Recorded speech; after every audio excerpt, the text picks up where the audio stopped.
Selamat malam, nama saya Adi Budaya, Namo Budaya. Hadir kembali dengan saya Wahyudi Akbar di acara Live and Mature atau Lama di CD Channel. Seperti yang teman-teman ketahui bahwa acara Lamar ini selalu hadir setiap hari Jumat jam 8 malam untuk memberikan teman-teman insight-insight ataupun obrolan-obrolan yang syarat dengan Dharma tapi juga kekinian. Dan untuk memastikan teman-teman tidak pernah ketinggalan acara Lamar ini, pastikan teman-teman untuk like, subscribe, dan bunyikan loncengnya. Dan juga satu hal yang mau kita sharingkan kepada teman-teman bahwa acara Lamar ini untuk mendukung CD Counseling.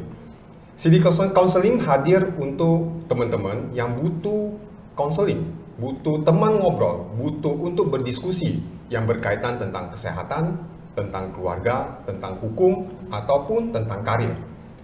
Teman-teman dapat menghubungi di nomor telepon 081 987 3300. Konselor profesional kami hadir untuk mendengarkan teman-teman dan pastinya itu free.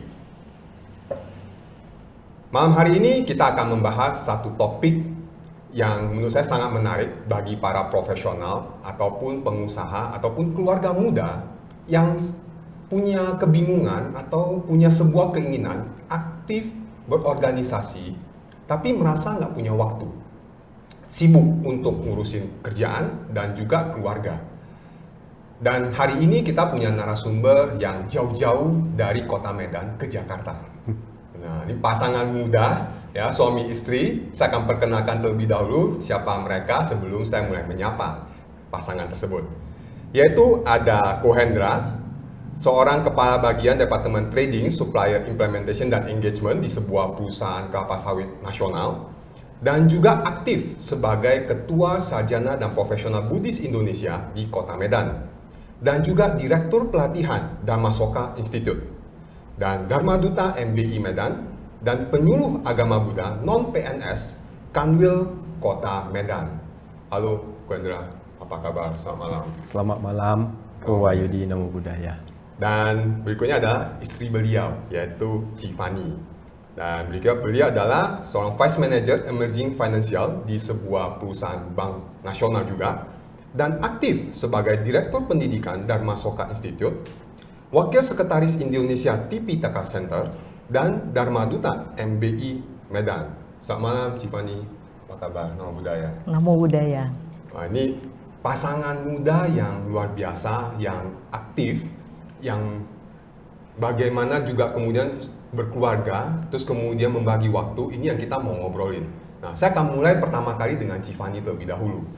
Ci, kemarin kan waktu itu kita sempat ngobrol nih ya. Ada satu teman kita yang mengatakan bahwa kalau jadi istri seorang ketua yang aktif di organisasi non-Buddhis lagi ya, yang sosial gitu ya, itu katanya luar biasa gitu. Menurut Cifani gimana gitu? Ini kan Ko Hendra aktif nih sebagai ketua CD Medan, terus kemudian Direktur Pelatihan Dharma Duta MBI, ya, penyuluh agama Buddha non PNS. Belum lagi yang lain-lain gitu ya, kerja dan sebagainya. Nah, menurut Cifani gimana? Saya cerita sebelum Hendra terpilih jadi ketua CD Medan ya. Saya kenal Hendra itu memang dari organisasi. Kita terlibat di kepanitiaan, terus saya lihat dia orangnya, kebetulan kita itu dari lawan jadi kawan, terus jadi kawin gitu. Oh gitu, wah ini menarik juga nih pembahasannya. Jadi Hendra ini dulu lawan saya gitu. Kita di pelatihan Duta Dharma, kita bersaing nih, siapa yang terbaik kan berangkat ke India. Ternyata dia yang terbaik, berarti lawan kita dulu kan. Saya nggak juara gitu. Setelah itu kita berkawan dan akhirnya kawin gitu. Nah, jadi dari dulu saya udah lihat Hendra ini sangat senang berorganisasi. Setelah menikah, benar memang kita sangat sibuk. Saya juga punya kerjaan dan punya organisasi yang harus diurus. Kesibukan berumah tangga udah pasti luar biasa lah, ya. Tapi saya pikir Hendra ini cintanya itu apa ya? dalam hal untuk human development, terus pendidikan dia juga suka, berorganisasi apalagi. Terus saya pikir ya udah, kalau memang dia cinta, toh saya dari dulu juga udah kenalnya orangnya memang suka begitu, kenapa nggak saya dukung gitu. Awalnya ada orang bilang, lu yakin suami lu dicalonkan lo?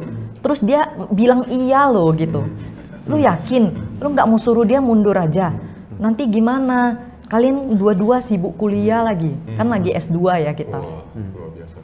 Lu nggak takut nanti nggak ada yang jaga anak gimana? Nanti sibuk gimana? Nanti waduh gimana? Terus saya pikir, iya sih bener juga. Tapi lama-lama ya setelah saya renungkan, saya cinta Hendra itu harus dari apa ya? Dari awal saya kenal dia memang udah begitu. Jangan setelah berumah tangga terus saya renggut kebahagiaan dia hanya karena apa ya, faktor-faktor baru lain gitu, seperti berumah tangga, terus kuliah, punya kesibukan ini dan itu, terus merusak happiness-nya dia. Saya pikir itu nggak baik gitu.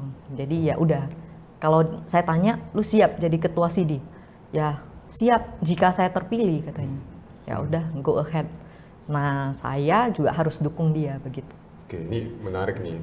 Nanti saya akan ke Ci Fanny lagi ya. Bagaimana mempersiapkan diri untuk hal itu gitu.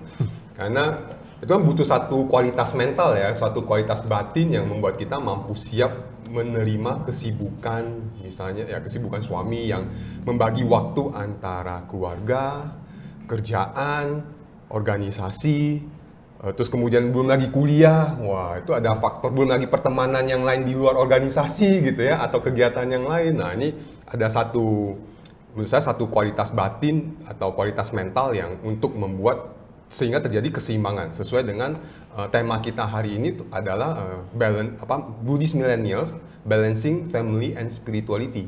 Bagaimana membalancekan hal ini gitu. Ya, nah sekarang saya mau ke Ko Hendra dulu nih, sebagai aktivis ya, yang aktif dari muda, terus kemudian memutuskan menikah, itu nggak sering ribut kok. Nah, iya. Boleh dibilang hampir tidak pernah ribut lah. Ribut itu kalau konotasinya itu sampai gimana ya Ko Edi? Sampai cocok gitu atau sampai lempar-lempar barang segala macam. Tidak pernah. Saya nggak tahu itu mau dikonfirmasi dengan Fanny juga ya, karena kalau dari satu sisi kan nggak cocok juga ya. Tapi seingatan saya selama 3 tahun 2 bulan kami married ya sampai dengan detik ini nggak pernah yang gitu-gituan.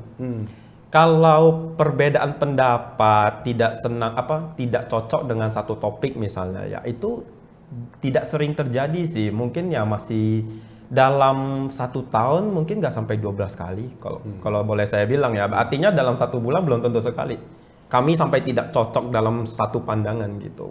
Misalnya dalam hal merawat anak misalnya, apalagi anak masih kecil kemudian dalam tanda kutip masih lasak-lasakan dan segala macam. Saya sering mendengar kawan-kawan mengatakan biasanya mama dan papanya itu terjadi ketidakcocokan dalam hal membesarkan anak. Nanti mamanya maunya A, papanya maunya B. Nah, kalau kami berdua saya nggak tahu kenapa, kami juga tidak pernah sampai harus belajar parenting yang ribet-ribet banget, tapi seperti natural aja, kami kayaknya ya kayak saling mendukung aja. Jadi pada saat pada saat mamanya, ini misalnya aja ya, pada saat mamanya lagi menjaga anak saya, namanya Wirawan Tiontra, lagi menjaga Wirawan terjatuh, misalnya tiba-tiba begitu ya. Dan itu sering, bukan karena istri saya ceroboh, karena kalau waktu saya yang jaga pun ya sering juga jadi terbentur atau segala macam.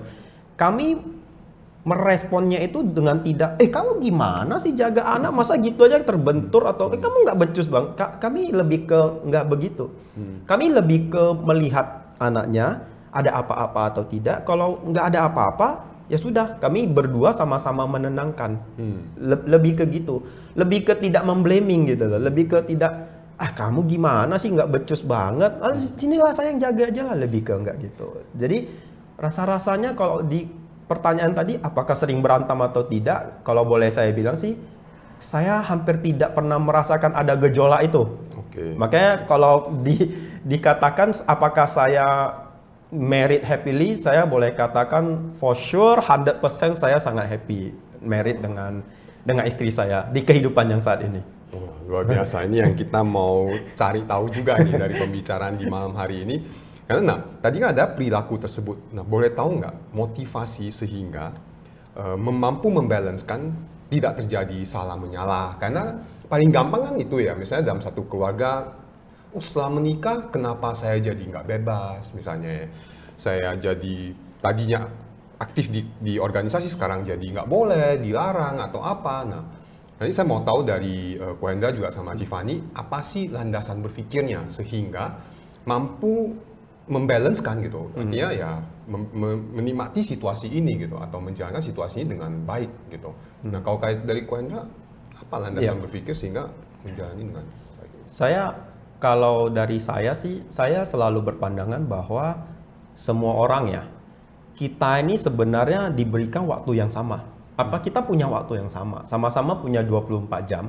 Dan rata-rata 8 jam itu untuk istirahat atau untuk tidur. Ya, kalau boleh ya dikatakan mungkin 24 dikatakan sekitar 16 jam itu mungkin 8 jam kita pakai untuk kerja dan 8 jam yang lainnya kita pakai untuk kegiatan yang lain. Artinya, mau kamu menjabat status apapun di kehidupan kamu, kamu tetap punya 24 jam sebenarnya. Bukan berarti kayak saya saat ini, misalnya saya punya jabatan krusial atau jabatan yang tinggi, yang membuat keputusan di beberapa tempat itu 3 misalnya katakan.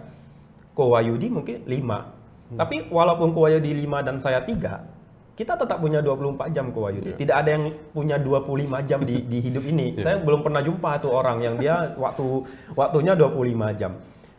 Artinya saya pengen ngomong begini ya, bahwa kita sebenarnya mau kamu menjabat status apapun, baik di masyarakat, di organisasi, di keluarga atau di apapun, setiap harinya kita menyandang status. Bahkan kamu nggak jadi ketua organisasi apapun, kamu menyandang status. Kamu menyandang status sebagai suami, kamu menyandang status sebagai papa, kamu menyandang status sebagai uncle atau paman, kamu menyandang status sebagai anak dari orang tua kamu, menyandang status sebagai adik, kebetulan saya anak terakhir dari 4 bersaudara, dan kita punya status banyak, kamu menyandang status sebagai murid dan lain-lain dan lain-lain. So, kalau orang mengatakan bahwa yakin nih kamu mau ngambil status baru lagi, why not? Saya tetap punya 24 jam. Dan waktu status saya dipergunakan pada jam itu, artinya saya sedang menginaktif status yang lain. Pada saat saya berstatus sebagai ketua SIDI misalnya pada saat sedang berpidato setengah jam atau 30 menit, pada saat itu saya sedang berstatus sebagai ketua SIDI. Bukan berstatus sebagai anak, bukan berstatus sebagai pelajar, bukan berstatus sebagai murid dan lain-lain. Pada saat saya muncul dari 30 menit pidato, mungkin saya sudah berstatus sebagai ya sudah anak dari mama saya, karena tiba-tiba mama saya bisa call, tanya kabar dan lain-lain. Sehingga saya pikir bahkan kalau misalnya saya ready gitu ya, maksudnya dan semuanya saling berhubungan, kenapa enggak gitu loh. Ya sudah, mumpung di kehidupan ini, ya kalau kita bilang bonus-bonusnya kalau kita dapat hidup sampai 70 tahun ya saat ini ya, dengan makanan yang yang enak banget, minuman yang enak banget, kehidupan yang serba instan dan wow gitu ya. Kalau kita dapat hidup sampai 70 tahun itu menurut saya sudah bonus sih Ko Wahyudi ya. Mumpung kita dapat hidup dan mumpung kita dapat berkarya atau dikaryakan begitu banyak, kenapa enggak? Itu dalam perspektif saya. Tentu memang penting juga dalam perspektif orang seperti itu, yang seperti nothing tulus seperti itu, perlu didukung oleh partner yang sangat kuat, yang memang paham bahwa ya hidup memang begitu gitu loh. Nah, makanya saya berani mengatakan, saya nggak tahu ya, kita jangan bicara muluk-muluk, tapi sampai sejauh 3 tahun 2 bulan kami membina rumah tangga, saya seperti boleh mengatakan sepertinya memang karma baik saya berbuah di kehidupan ini, menemukan partner hidup atau istri yang wow lah gitu, yang memang wow lah gitu. Saya nggak bisa mengungkapkan dengan kata-kata untuk mendeskripsikan wow itu apaan lah, kira-kira begitu. Oke, nah kalau gitu langsung Tiffany, gimana menanggapinya?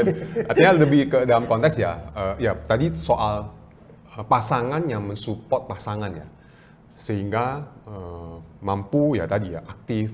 Kalau tadi saya dengar dari Ko Hendra kan adalah terkesan oleh saya bagaimana benar-benar memanfaatkan momen by momen itu gitu. Artinya sangat menyadari saya sedang di momen ini, saya statusnya ini, dan saya benar-benar mengoptimalkan momen tersebut gitu sebagai statusnya saya. Nah, sebagai pasangan yang tadi kata aku Hendra, pentingnya pasangan yang mendukung pasangan sehingga mampu lebih optimal. Kau pandangan Tiffany gimana? Ya, setuju ya, sependapat. Kalau saya sendiri, saya sudah persiapkan diri saya begitu dari awal. Nah, makanya untuk mungkin calon-calon ya, calon-calon anak muda yang ingin berpasangan, kita mesti tahu betul pasangan kita itu sukanya apa, dia orang yang seperti apa, kebahagiaannya apa yang dia suka dan tidak suka. Tentu saja kita harus paham betul. Ketika kita sudah ketahui, ya, baru kita putuskan apakah kita akan melanjutkan perjalanan hidup kita dengan orang seperti itu. Kalau kita tidak sanggup, maka tinggalkan. Jadi kalau sanggup dan untuk menikah, saya pikir ya, seseorang memutuskan untuk menikah tentu karena dia ingin bahagia, ya, bukan karena paksaan, karena dia ingin bahagia. Keputusan saya menikah dengan Hendra karena saya ingin bahagia, dan terbukti saya menjadi lebih bahagia daripada sebelum menikah begitu. Jadi saya pikir itu pertama ya, saya udah pahami resikonya apa, bagaimana kondisinya seperti apa. Kemudian saya juga ini ketika mau merit, saya teringat gitu, ketika mau pilih calon pasangan nih. Ada berapa pilihan ya? Ada beberapa. Kebetulan dulu lebih tirus ya. Jadi ya cantiknya lumayan dulu. Jadi saya terinspirasi dengan satu Dhammapada ayat 328. Jadi dikatakan, jika dalam pengembaraanmu engkau dapat menemukan pasangan yang pandai, bijaksana, dan baik, maka berjalanlah bersamanya, begitu. Ya kira-kira begitu ya bunyi Dhammapadanya. Jadi saya pikir Hendra ini saya kenalnya dari tahun 2014, sama-sama di pelatihan. Tapi kita nggak langsung pacaran, karena waktu itu saya punya pacar. Saya punya pacar, dan kita benar-benar cuman berteman, dan dia juga tahu saya punya pacar. Lama-lama kita berteman, berorganisasi, dan belum ada feeling apa-apa waktu itu. Kita kerjanya bareng, terus lama-lama seiring berjalannya waktu, terus kita juga makin mature dalam memilih siapa yang layak bersanding sama kita gitu, lebih cocok, yang lebih bisa membawakan happiness. Nah, saya pikir kayaknya nggak cocok sama yang ini. Akhirnya kita juga sering ribut kan. Nah, akhirnya ya udah, daripada sama-sama nggak happy terus dilanjutkan, ngapain gitu ya. Akhirnya ditinggalkan, bukan ditinggalkan sih, maksudnya sama-sama inilah ya. Kemudian ya tetap berteman gitu, sibuk di organisasi. Makanya saya kenal dia kan dari organisasi. Saya paham betul dia orang yang gimana. Jadi ya udah, akhirnya kayaknya ini nih yang dibilang Dhammapada. Kayaknya orangnya pinter, baik, bijaksana. Nah, yang paling penting saya pernah dengar juga di satu Dhammatalk disampaikan bahwa ada 4 kriteria pasangan ideal Buddhis begitu. Yang pertama sama sada. Sama sada berarti keyakinannya sama. Saya pikir checklist gitu. Dia masuk kan, agamanya Buddha. Saya juga agama Buddha. Keyakinan kita kepada Buddha Dharma. Oke, berarti yang kedua sama sila. Berarti panutan hidupnya itu, etika hidupnya apa? Dharma, jalannya sesuai Dharma. Oh cocok, dia juga Dharma, aku juga Dharma. Nah, yang ketiga, karena kita udah punya sada sama, sila hidup bermoralitasnya apa, aturan hidupnya bagaimana, sama panutannya, kemudian ya akhirnya ya muncullah kita punya kebijaksanaan dalam menghadapi sesuatu misalnya. Oh ini mestinya gini, sesuai Buddha Dharma itu seperti ini. Ya kebijaksanaannya sepaham lah begitu. Ya akhirnya seiring berjalan waktu saya juga lihat kalau misalnya berdana dalam memberi, bukan hanya material ya, dalam hal membantu atau apapun juga kurang lebih sepaham. Jadi saya pikir 4 kriteria ini dia masuk gitu. Aku nggak tahu nih masuk nggak aku ke dia. Kalau tadi dari lihat dia ngomong sih masuk ya. Iya. Nah itu jadi perlu sekali ya untuk melihat hal ini dengan jeli sebelum memutuskan untuk menikah. Jadi saya kalau ditanya apakah siap? Ya saya dari awal kalau nggak siap nggak mungkin saya mau menikah sama dia begitu. Nah ini menarik ya, barusan karena Tiffany akhirnya masuk ke ranah spiritual. Artinya tentang bagaimana Dhammapada dari sebuah sesi Dharma Talk tentang kriteria pasangan kita dari kacamata Buddhis. Saya muncul kemudian pertanyaan di dalam kepala saya, kalau gitu bagaimana penerapan ajaran Buddha Dharma di dalam berkeluarga, di dalam sebuah keluarga? Seberapa penting punya landasan Buddha Dharma sebagai dasar kita berkeluarga gitu. Dan apa impact-nya? Baik ataupun, nggak tahu sih ada buruknya nggak sih, tapi pengen tahu dari Ko Hendra dan juga Tiffany gitu. Ya, mungkin kalau dari saya ya Ko Wahyudi, saya sempat pada saat itu juga pernah mendapatkan pertanyaan yang hampir mirip seperti itu ya. Maksudnya bagaimana sih Dharma dapat dijadikan seperti landasan hidup dan segala macam. Kalau boleh saya kalau boleh saya umpamakan atau mengartikan, ya Dharma itu benar-benar seperti jalan hidup. Bukan seperti aturan yang selama ini kalau kita tahu aturan, misalnya aturan di Republik Indonesia, negara kita tercinta ini kan, aturan itu lebih kepada apa yang perlu kita lakukan. Kalau tidak dilakukan itu ada hukumannya. Seakan-akan ada konsekuensinya, ada dampak hukum dan segala macam, dan itu real ya. Kalau melanggar aturannya akan dipidana atau segala macam. Kalau di kehidupan kita, karena di hidup ini tidak ada yang mengatur tentang bagaimana kita bersikap atau yang tidak melanggar hukum resmi seperti itu tidak ada hukumannya. Maka kita memang harus berpedoman atau berpatokan kepada sesuatu yang mana yang boleh kita jalankan, yang mana yang sebaiknya kita hindarin. Dharma ini merupakan satu-satunya jalan hidup menurut saya. Kadang kita bingung ya, misalnya katakan analoginya kita mau bawa mobil nih, misalnya dari sini nih, kita mau ke satu mall misalnya gitu.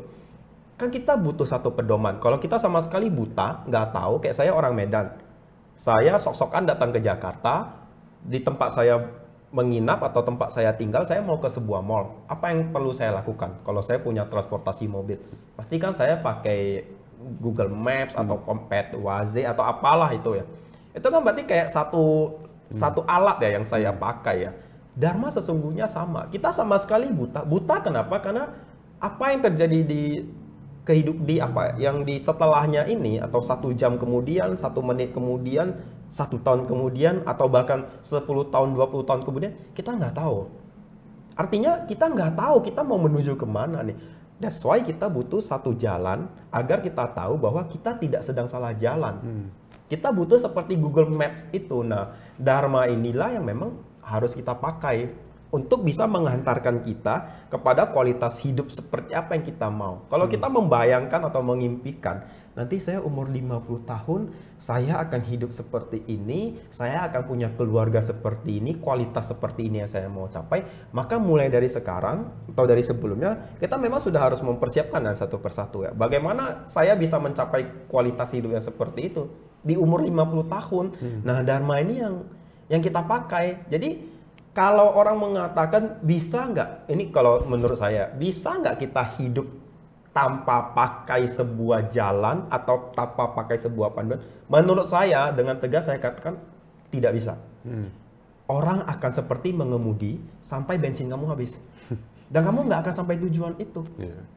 Kita punya keterbatasan, Ko Wahyudi, menurut saya. Salah satunya usia, salah satunya tenaga, salah satunya kemampuan indera kita. Kita nggak bisa selalu mata tetap jernih, hidung tetap bisa mencium bau sampai kita umur nanti kita nggak tahu sampai umur berapa. Dan kualitas indera kita lama-lama akan memudar, jasmani kita juga akan memudar. Dan semua kita akan habis gitu loh. Dan hanya tinggal kesadarannya akan melanjutkan kehidupan selanjutnya. Maka sama saja kalau kamu tidak punya satu pedoman atau panduan untuk mencapai kualitas yang kamu mau, kamu hanya menghabiskan bensin tanpa tahu tujuan yang pasti. Bisa aja kamu mendebak-debak, tapi kamu tidak akan pernah sampai di situ. So intinya saya mau tegaskan sih sama kawan-kawan atau siapa, ini termasuk saya sendiri ya, karena kalau setiap kali saya ngomong, berarti kan itu sebagai pengingat buat saya dan juga untuk istri saya kan, kita sama-sama setiap kali dia ngomong juga pengingat buat saya. Tidak ada tawar-menawar, kita umat Buddha atau bahkan bukan umat Buddha sekalipun, Dharma lah, Winaya lah, Winaya bukan Winaya biku ya, tapi Winaya seperti Pancasila Buddhis minimal ya. Itu memang menjadi panduan jalan hidup kita. Nggak ada tawar-menawar. Nggak bisa kita bilang kita Buddhis, terus nggak mau menjalankan Pancasila Buddhis. Menurut saya aneh banget. Nggak bisa kita katakan, saya Buddhis, saya mau hidup bahagia, tapi setiap harinya saya membunuh atau menganiaya makhluk hidup. Kan aneh banget gitu. Itu kayak enggak banget di dalam alam berpikir saya tuh, saya nggak bisa terima itu. Saya nggak tahu kenapa ya. Bagi saya kalau kamu mau sampai ke kualitas hidup yang memang kamu mau, kualitas hidup yang tinggi seperti itu, maka minimal jalankanlah arahan yang sudah ditunjukkan oleh Buddha Gautama. Minimal Pancasila Buddhis untuk perumah tangga. Atau pada saat waktu-waktu tertentu, atau bahkan kalau pada saat kamu mampu, jalankanlah Atasila. That's it. Kamu tidak perlu harus hafal semua Winaya Biku Sangga kok. Kamu nggak perlu hafal kok itu, nggak perlu duduk harus tidak boleh bersilang kaki, tidak boleh bersiul. Menurut saya nggak perlu. Sesimpel kamu jalankan Pancasila Buddhis, kamu tetap bersyukur dalam hidup sehari-hari. Bahkan setiap kali kami kalau berdoa, Kowayudi, kami cahyo atau pegang dupa, tancap gitu ya. Beberapa orang kan terutama di Medan kan kontradiktif ya. Wah, ini bukan Buddhis. Kami nggak peduli. Kami tetap cahyo, tapi apa yang kami sampaikan, kami tidak pernah meminta-minta. Boleh nanti cross check dengan Fani ya. Kami tidak pernah bilang, semoga saya panjang umur, murah rezeki, habis ini saya dapat lotre. Nggak pernah. Kami hanya mengucapkan, kami bersyukur dan berterima kasih atas apa yang sudah kami peroleh sampai sejauh ini. Semoga semua makhluk hidup berbahagia. Semoga semuanya happy, semoga Dharma tetap lestari, semoga semuanya baik-baik saja, dan kami merasa terima kasih terhadap apa yang sudah kami miliki. Seperti itu saja cara kami menjalankan. Jujur aja kami bukan tipe pasangan yang kalau bangun pagi meditasi dulu sampai berapa menit. Kami bukannya seperti itu, tapi kami benar-benar melakukan atau mengejawantakan Dharma itu dalam hidup sehari-hari saja. Terutama kami betul-betul berpegang teguh kepada Pancasila Buddhis. Terutama itu. Cifani. Iya.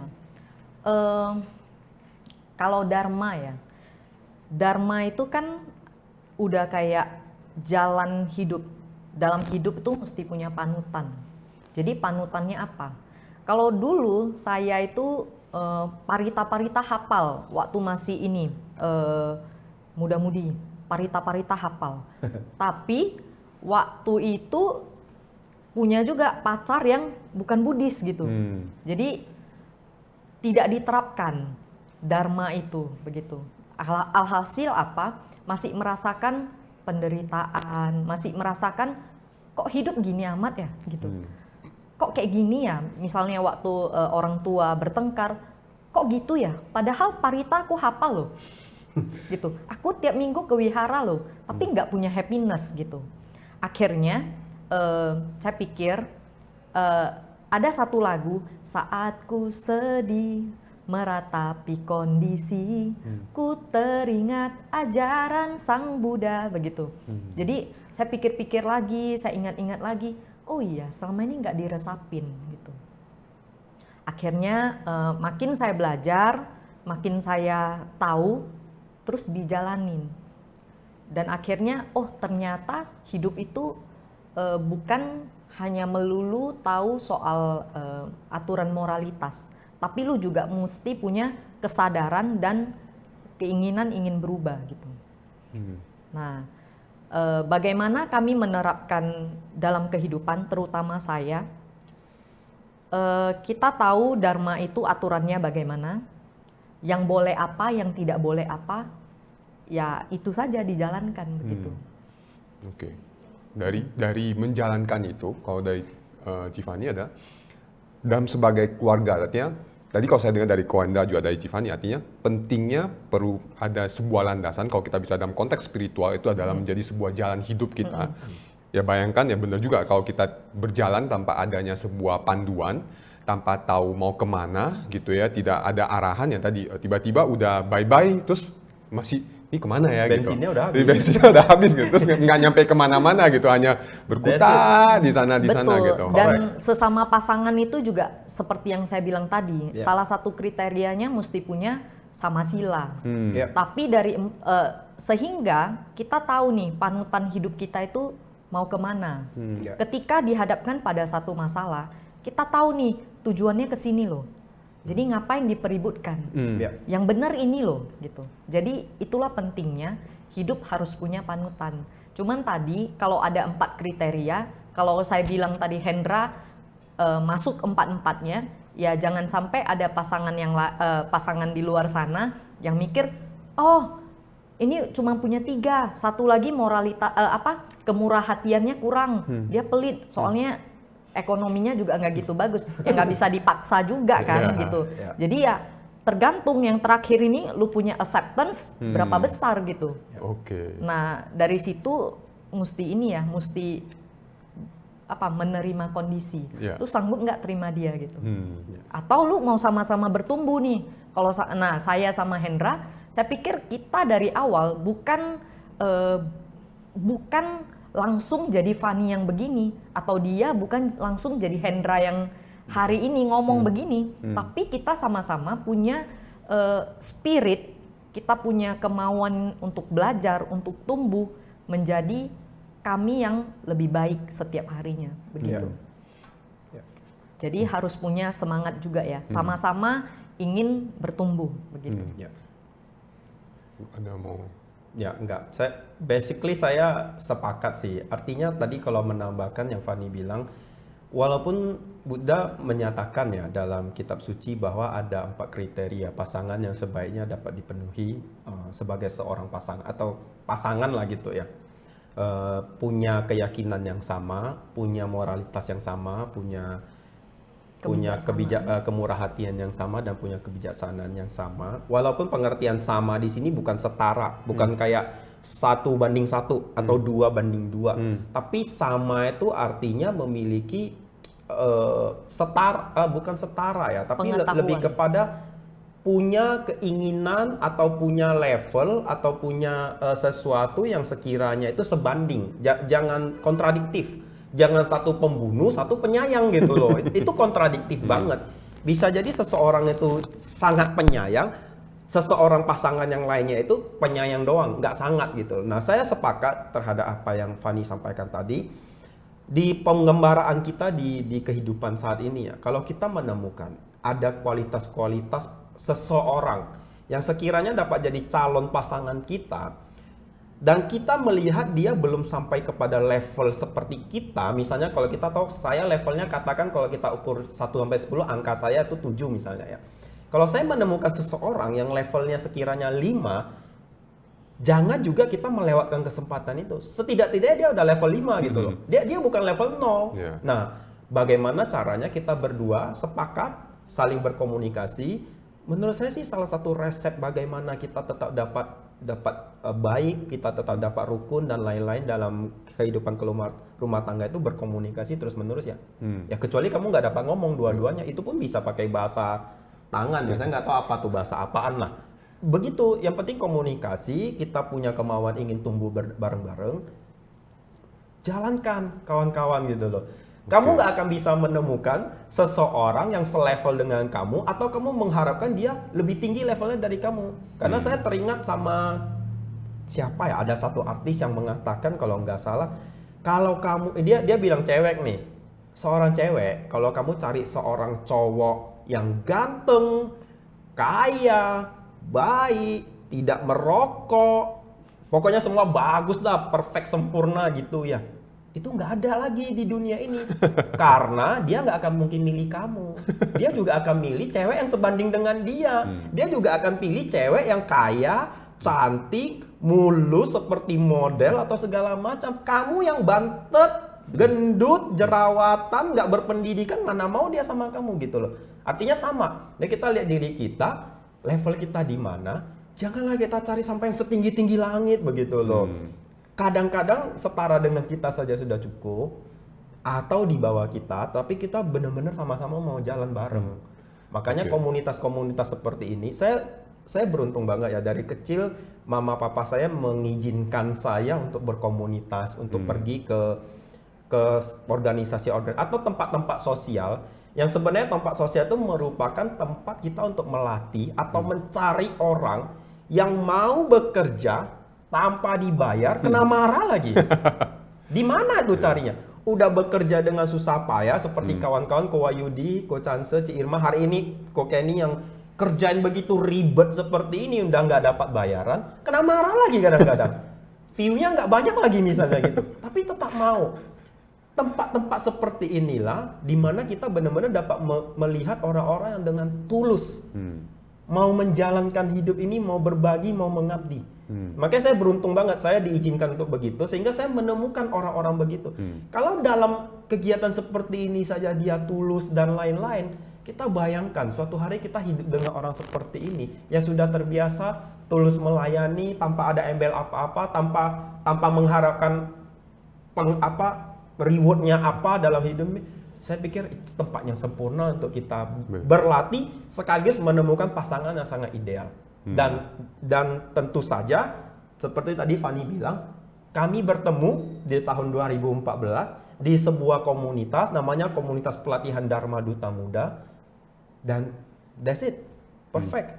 Sampai sekarang ya kita married, dan saya yakin kita akan hidup dengan bahagia mungkin sampai nanti anak kami punya anak lagi atau segala macam.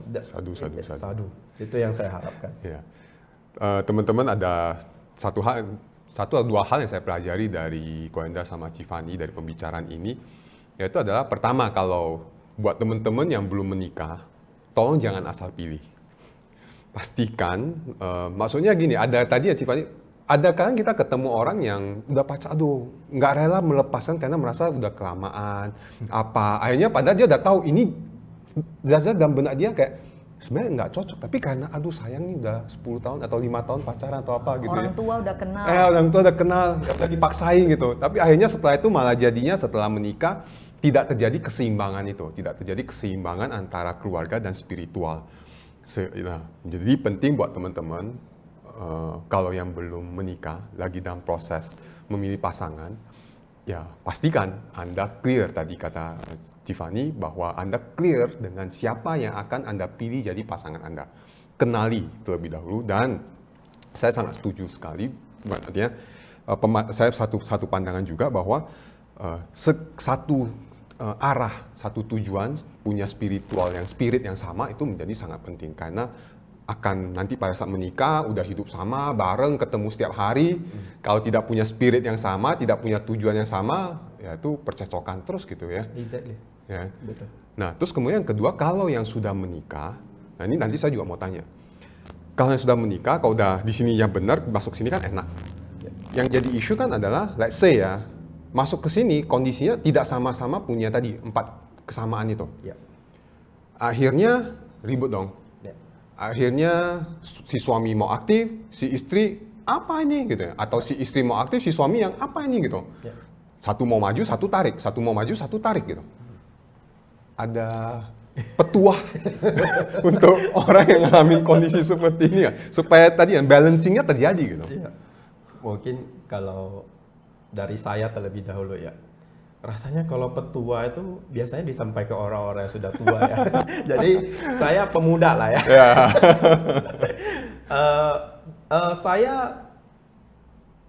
Saya cuma mau sharing ya, maksudnya cerita nyata saja ya. Kalau memberikan seperti satu paragraf yang indah gitu, kayaknya nanti kurang masuk lah ya sama Kang. Tapi saya cuma mau sharing ya. Pada momen saya mau atau bersedia atau sudah ready mencalonkan diri sebagai calon ketua SIDI misalnya ya. Karena saat ini posisi tertinggi yang saya pegang itu ketua SIDI PC SIDI Medan ya. Yang lain-lainnya memang ya saya juga eksekutif, tetapi itu porsinya masih, konsentrasi yang saya dapat itu masih porsinya lebih kecil daripada ketua SIDI ini. Karena ini memanage begitu banyak orang dan begitu banyak hal gitulah istilahnya ya.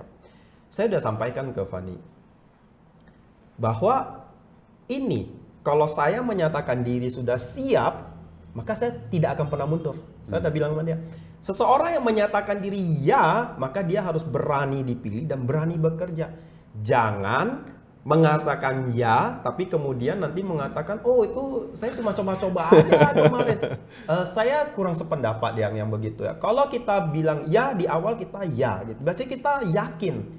Sama juga dengan pasangan, jangan ya, kemudian kita bilang aku cuma mau coba-coba. Kita coba merit dulu 3 tahun, nengok nanti gimana, probationnya gimana, masa uji cobanya gimana. Kalau kira-kira evaluasinya gagal, udah kita pisah. Kan nggak bisa begitu. Jadi bagi saya, memang kita harus yakin. Dan saya sampaikan sama Fani bahwa kalau saya menyatakan diri bersedia dan nanti kalau saya dipilih, maka hampir kalau boleh saya kalau ukur dalam persentase ya, persentasenya 30% semua waktu, tenaga, keuangan, finansial, semuanya yang selama ini ada saya sediakan, disediakan oleh saya kepada keluarga, terutama kepada kamu dan kepada anak, itu akan berkurang 30%. Misalnya nih, kita ambil saja uang, kalau orang Medan bilang cailu ya, ini uang belanja lah, uang belanja. Misalnya aja, setiap bulan, kalau saya memberikan uang belanja kepada istri saya 1 juta rupiah misalnya, maka kamu akan bersiap-siap bulan berikutnya setelah saya jadi ketua CD, uang yang akan kamu terima 700.000 saja. Karena 300.000 lainnya akan saya pakai untuk kegiatan CD. Karena kalau kamu udah jadi ketua, maka exposure-nya gede. Tiba-tiba ada yang meninggal, tiba-tiba ada kegiatan sosial. Masa ketua CD nol, dananya kan aneh banget. Dan kira-kira begitu ya konsepnya. Bukan hanya tentang uang sih sebenarnya, tapi juga tentang waktu. Kalau biasanya weekend, Sabtu, hari Minggu deh. Kalau Sabtu kan Fani kuliah eksklusif ya. Hari Minggu deh misalnya. Setelah kita pergi ke wihara, kita punya waktu jam 12 siang misalnya sampai jam 8 malam, katakan seperti itu ya. Berarti kita punya 8 jam dong. Kalau saya sudah jadi ketua CD, maka sekitar 2 jam dalam 1 minggu itu saya akan habiskan untuk kegiatan sekitar ya. Sekitar 2 jam saya akan habiskan untuk kegiatan CD. Dan ini semua sebelum saya menerima, saya udah konsultasi dengan Fani. Bukan tiba-tiba saya oke, ready tanpa istri saya tahu. Jadi setelah saya konsultasi, kalau semuanya ini akan berdampak seperti itu, sekiranya kamu mengizinkan nggak saya berkiprah di ranah ini sebagai ketua CD ini? Dan penting juga untuk mengatakan suatu ketika kalau kita mau menerima status baru dalam hidup ini, kita harus berkonsultasi kepada siapa orang yang paling berdampak terhadap itu. Bukan hanya terhadap kita sendiri. Orang itu dapat menerima atau tidak. Dan menurut saya apapun yang kita terima, pasangan kita ya, paling berdampak ya. Sekarang saya menerima status sebagai ketua CD. Suatu ketika nanti mungkin saya akan ditawarin status lain. Saya orangnya itu pantang mundur biasanya. Ketua PP? Ya nggak tahu. Ya nggak tahu. Maksudnya saya juga nggak buka mau merebut tata dari Kuayudi. Enggak dong. Ini seeding dulu, seeding. tapi sekiranya saya nggak tahu tiba-tiba nanti ada opportunity baru, saya cenderung orang yang biasanya jarang mengatakan tidak ya. Kalau saya berkata tunggu dulu. Nah, di dalam proses tunggu dulu itu saya biasanya berkonsultasi banyak dengan orang paling berdampak, terutama kepada istri saya. Kalau istri saya mengatakan tidak, dan beberapa kali saya mengkonsultasikan untuk meyakinkan dia tetap mengatakan tidak, maka saya akan tidak. Saya tidak peduli orang mau bilang saya pengecut lah, tidak berani lah, saya nggak peduli. Kan bukan kamu yang merasakan dampaknya. Uang belanja bukan kamu yang dapat, istri saya yang dapat gitu loh. Jadi itu penting. Jadi intinya sebenarnya how to communicate. Bagaimana kita berkomunikasi? Baik berkomunikasi melalui candaan-candaan, melalui komunikasi yang serius, melalui komunikasi yang sindiran. Kami sering-sering menyindir sebenarnya. Kalau orang bilang, oh nampaknya nih Hendra sama Fani happy-happy banget nih di podcast ini, di lamar ini nampaknya, oh enggak happy-happy banget juga sebenarnya. Kami juga sering, maksudnya saling tidak setuju dengan satu topik, kami saling menyindir. Dan biasanya kami pakai anak kami. Misalnya contoh nih, saya bilang, kami kan panggilnya Wan ya, Wan atau Hao ya, nama Chinese-nya atau nama Indonesia, Wirawan. Wan, Papa udah lapar, Wan. Ayo cepat, Wan, main-mainnya, Wan. Padahal anak saya juga nggak ngerti apa-apa. Itu karena mamanya sedang dandan, lama banget gitu loh. Jadi saya kayak, Wan, Papa udah lapar. Nah, sama juga dengan mamanya sering juga pakai gitu. Tapi itu kami anggap sebagai fun aja gitu loh. Nah, paling itu sih. Kuncinya menurut saya ya, Ko Wahyudi dan kawan-kawan, how to communicate. Seperti pesan dari guru kami ya, Eyang Jina Damo ya. By the way, kami sangat berduka, kami sangat sedih sekali. Tapi menurut saya tidak sepantasnya kita bersedih sih. Menurut saya kalau Eyang Jina Damo wafat atau meninggal di tanggal 26 kemarin itu, harusnya di momen itu sebaliknya daripada kita bersedih, kita merayakan momen Bante Jina Damo yang pernah hidup 79 tahun dalam usianya dan pernah sampai 53 wasa memakai jubah, dan selama hidup beliau dan memakai jubah 53 wasa, beliau memberikan impact yang sangat besar sekali, terutama juga kepada kami berdua. Sebenarnya harusnya kita merayakan itu sebagai momen yang sangat membahagiakan, bahwa pernah ada hadir seorang putra tinggal di Indonesia, lahir di Indonesia, memberikan impact yang sangat besar, dan kita sangat bersyukur, dan kita berdedikasi suatu ketika mungkin kita akan menjadi seperti beliau. Daripada kita bersedih berlarut-larut gitu ya. Itu mungkin saya itu nggak ada gunanya, ngapain kita bersedih. Tapi kita pakai momen semangatnya Bante ini untuk melanjutkan cita-cita Bante yang mungkin belum tercapai semuanya. Nah, salah satunya penerbitan kitab suci yang nanti juga akan koordinatori oleh istri saya kan, salah satunya. Jadi intinya saya kembali lagi ke topik pertanyaan, bagaimana cara menghandle kalau ada obstacle atau apapun dalam kehidupan yang sudah berumah tangga. Udah dampak cocok nih, 4 kriteria udah cocok nih sebelum married. Tapi setelah married mungkin salah satu kriterianya pudal. Wah, yang sebelumnya silanya nampak bagus segala macam, tiba-tiba kok ini jadi orang kok jadi kasar banget, kok jadi sering mabuk-mabukan suaminya. Dulu nggak gitu misalnya gitu, karena tekanan pekerjaan jadi suka mabuk-mabuk, suka minum-minuman keras. Menurut saya kita harus communicate. Istri juga harus menyampaikan bahwa sayang, saya kurang nyaman loh kamu begitu. Saya kurang nyaman loh kamu pulang dengan mabuk-mabuk. Saya kurang nyaman loh kamu sering tidak pulang malam, kamu segala macam. Just communicate dari hati ke hati, karena kita memulai hubungan ini juga dengan komunikasi dan dari hati ke hati kok. Saya pikir kita berjodoh karma dalam kehidupan ini bukan karena kebetulan. Kita berjodoh karma, dan jodoh karma itu tetap harus kita jalin dengan berkomunikasi. Yang pesan Bante, pesan Eyang Jina Damo, Dharma itu bukan hanya bagus-bagus, bukan hanya indah-indah saja. Yang jelek, yang tidak bagus pun itu Dharma sebenarnya. So implementlah Dharma dalam kehidupan sehari-hari. Yang tidak bagus pun kita harus berani ngomong. Kalau saya nggak suka kamu, saya kasih tahu. Kamu dandannya lama, saya nggak suka. Kita jadi sering telat. Saya kasih tahu gitu. So jadi sembari berjalannya waktu, istri pun dapat berubah dan suami pun dapat berubah. Menurut saya itu sih Ko Wahyudi. Luar biasa. Cipan. Iya, kalau tadi katanya kalau udah masuk rumah tangga terus ternyata ada perubahannya. Saya pikir ya, kalau dalam pacaran aja kita udah bisa memfilter, tapi ya kita harus jadi diri kita sendiri juga. Pasangan kita atau calon suami juga harus menjadi diri dia sendiri. Sehingga setelah menikah, kalau kita lihat orang ini memang pengen sama-sama bertumbuh, maka itu udah satu filter tuh untuk terjadinya kegagalan dalam berumah tangga, saya pikir. Karena memang dua-dua sudah setuju untuk menjadi orang yang maju ya. Maju dalam arti bukan hanya secara material tapi juga moralitasnya begitu. Ada satu tingkat kebahagiaan yang ingin dicapai setelah menikah. Makanya itu penting sekali, dan ini pengalaman pribadi gitu. Saya dulu sukanya sama cowok yang kaya gitu. Kebetulan kan cantik ya. dulu. Sekarang juga ya. Iya, jadi kenapa? Karena saya tidak kaya. Nah, di lingkungan saya pada kalau orang cantik mesti nikahnya sama orang kaya gitu. Tetangga-tetangga, lu lihat tuh si siapa gitu. Memang bukan orang tua saya, tapi saudara-saudara saya mendoktrin itu. Lu lihat tuh, nah lu nanti kalau cari pacar, lu mesti cari yang kayak gini, biar kayak anak si itu tuh, senang hidupnya, beli ini terus, jalan-jalan ke sini terus gitu. Jadi karena saya masih umur belasan, saya udah punya tujuan nih, oh iya, nanti mesti cari cowok yang kaya nih, gini, tanpa memperdulikan kualitas moralnya begitu. Akhirnya seiring berjalannya waktu dan bertumbuhnya kedewasaan, nah dan pengetahuan juga penting ya. Saya ketemu nih sama satu anak kampung, satu anak kampung. Nah, si Hendra ini orangnya sangat apa adanya, karena kita juga kan temen ya.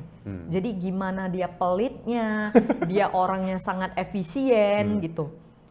Saya sudah melihat itu. Tidak ada hal-hal yang disembunyikan. Nah itulah pentingnya kita itu filter orang ya, harus apa adanya. Jadi saya nggak percaya ya pacaran 3 bulan terus nikah. Alasannya nanti kita akan membangun cinta pada saat rumah tangga. Saya pikir wow berani banget kamu ambil resiko itu gitu. Nah kalau saya sih nggak mau ya, karena ngapain kita mempertaruhkan keputusan kayak beli kucing dalam karung gitu, ngapain gitu. Kita hanya membuang waktu.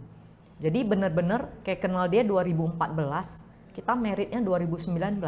Mulai pacaran itu 2017. Jadi udah jadi temen sekitar 3-4 tahun lah. Baru kayaknya oke lah gitu kalau punya pasangan kayak dia gitu. Akhirnya kita putusin untuk pacaran dan menikah. Nah, lihat dari Hendra sangat apa adanya. Dia orangnya sangat tidak menghambur-hamburkan uang. Dia sangat orangnya tegas. Dia orangnya sangat nggak mau neko-neko gitu. Nah, jadi saya pikir kalau kita udah memahami dan bisa menerima, harusnya itu sudah bisa meminimalisir terjadinya miskomunikasi. Tapi tetap harus sama-sama punya tujuan ingin bahagia dan ingin bertumbuh. Itu. Oke, teman-teman, kalau teman-teman menonton pembicaraan hari ini luar biasa bagi saya. Key takeaway saya dari proses diskusi atau pembicaraan di malam hari ini adalah bila teman-teman mau membangun keluarga Buddhis di zaman milenial ini yang mampu menciptakan keseimbangan antara keluarga, spiritual, karir, dan segala kesibukan yang kita alami saat ini. Kita tahu kehidupan saat ini itu sesuatu yang sibuk, itu sesuatu menjadi sesuatu yang sangat normal karena ya kondisinya seperti itu. Nah, dari yang saya pelajari dari Ko Hendra sama Tiffany adalah kita penting untuk dari awal punya landasan yang jelas, perlu punya sebuah tujuan yang jelas, sama-sama tahu apa yang mau dituju. Nah, di sini kalau saya perhatikan bagaimana Dharma atau ajaran Sang Buddha sebagai landasan mereka, dan mereka pergunakan landasan tersebut untuk dalam hal pertama mencari pasangan terlebih dahulu. Kalau kita tanpa landasan yang jelas, tanpa landasan yang kuat, itu yang seringkali tadi kata Ko Hendra, naik mobil, jalan, tiba-tiba habis bensin, terus nggak kemana-mana, nggak nyampe kemana-mana, bahagia enggak, ya, yang ada malah makin menderita gitu. Nah, jadi penting untuk teman-teman perlu punya satu landasan yang sama, ya, keyakinan yang sama, pemikiran yang sama, kebijaksanaan yang sama, kemurahan hati yang sama, ya walaupun bukan berarti sama level yang tadi dijelaskan, tapi at least kita tahu apa landasan kita berpijak. Lalu kemudian pada saat kita berjalan, dan tadi sudah saya pelajari dari Ko Hendra adalah soal komunikasi, yang tadi juga dari Tiffany katakan bagaimana kita dapat meminimalkan miskomunikasi, bagaimana pentingnya komunikasi di dalam sebuah keluarga. Bukan berarti kayak tadi Ko Hendra statement bahwa ada apa dia komunikasi dengan orang yang terdekat karena itu orang yang paling memberikan dampak. Ya itu satu hal yang luar biasa gitu, yang kita perlu pelajari untuk berani mengkomunikasikan hal itu, berkonsultasi. Dan bukan terlalu khawatir apa kata orang gitu. Ada orang yang, misalnya, lu takut istri sih gitu. Nggak peduli gitu. Ya karena bener banget mereka nggak di kita gitu. Yang ngalamin kan keluarga saya dan saya gitu. Yang paling penting mengkomunikasikan hal tersebut. Dan berani untuk mengkomunikasikan. Dan tadi dari Tiffany saya juga belajar adalah belajar menerima gitu. Bahwa segala sesuatu itu ada plus dan ada minus. Bagaimana kita menerima pasangan kita juga gitu. Dan dari situ maka terjadi kehidupan keluarga yang harmonis, dalam hal untuk aktif spiritualnya menjadi lebih baik, mau bertumbuh ya. Dan itulah tujuan dalam konteks untuk berkeluarga yang tadi saya dapatkan dari Tiffany juga gitu. Ya. Jadi buat teman-teman, banyak insight yang kita dapatkan dari pembicaraan di malam hari ini. Thank you Tiffany, thank you Ko Hendra. Thank you. Terasa waktu udah Ko Wahyudi di penghujung acara juga. Terima kasih. Terima kasih. Oke.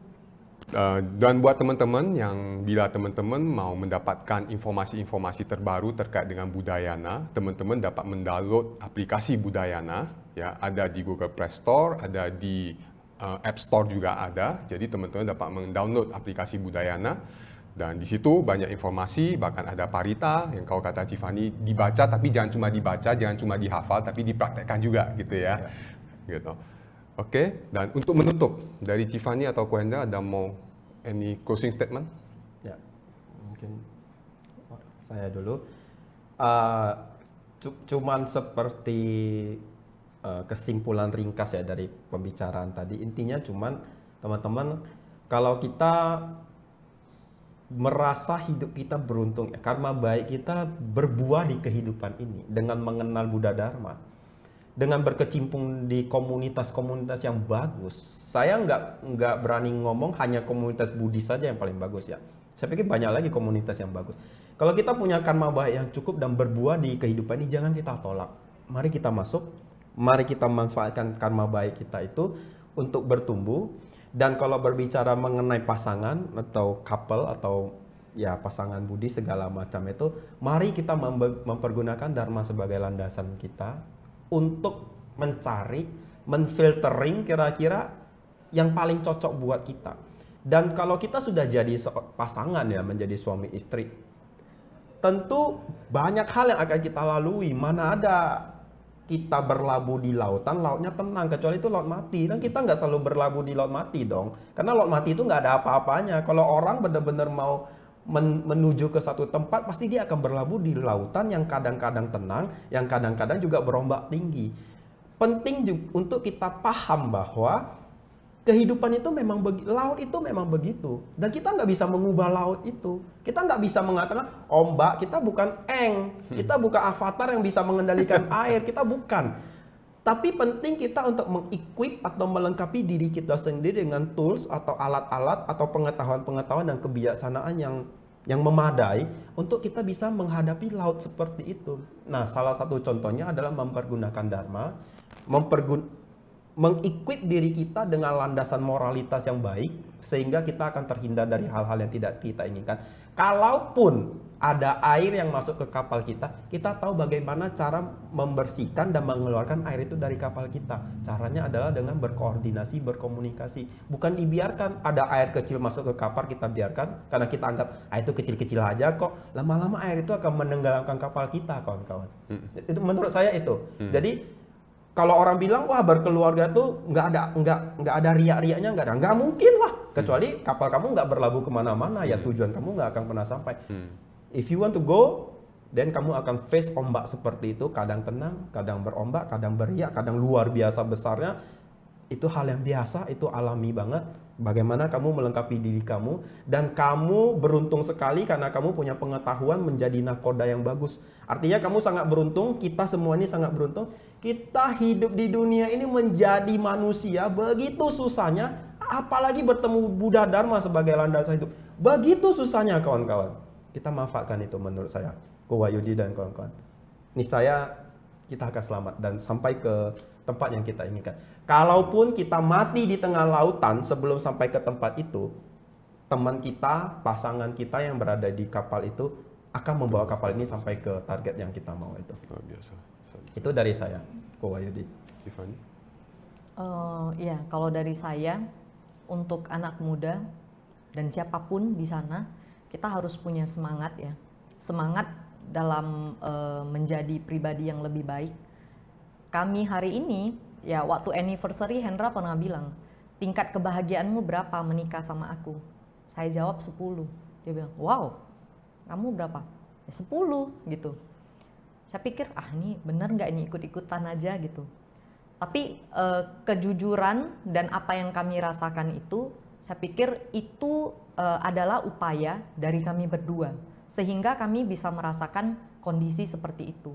Jadi saya pikir sangat penting untuk semua pasangan, kita sama-sama harus mau bertumbuh, belajar, dan bersyukur. Bersyukur.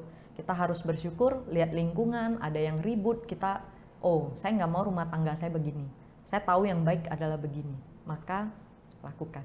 Yang penting harus mau belajar dan bertumbuh. Itu. Luar biasa. Selamat malam, namo saya Adi Budaya. Namo Buddhaya. Namo Buddhaya.